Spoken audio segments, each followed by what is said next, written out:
ছোট মাছ খেতে খুব ভালো লাগে, তবে এই মাছটা কাটতে বেশ ঝামেলার। তবুও এর স্বাদের কাছে এইটুকু কষ্ট তো করতেই হবে।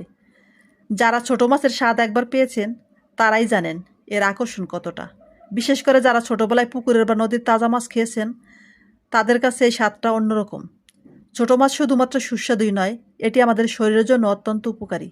এতে রয়েছে প্রচুর পরিমাণে পুষ্টিগুণ, যেমন ছোট মাছে calcium, iron, vitamin A, omega 3 fatty acid এবং ফসফরাস থাকে। এই উপাদানগুলো আমাদের শরীরের হাড় ও দাঁত মজবুত করতে, রক্তশূন্যতা দূর করতে, চোখের দৃষ্টিশক্তি ভালো রাখতে এবং মস্তিষ্কের কার্যকারিতা বাড়াতে সাহায্য করে। বাড়ন্ত শিশুদের জন্য ছোট মাছ খুবই উপকারী।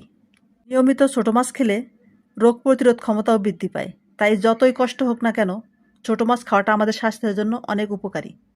আমাদের প্রত্যেকেরই ছোট মাছ খাওয়া উচিত। আর আমার তো ছোট মাছ অনেক পছন্দ। বন্ধুরা, কে কে ছোট মাছ পছন্দ করেন কমেন্ট করে জানাবেন।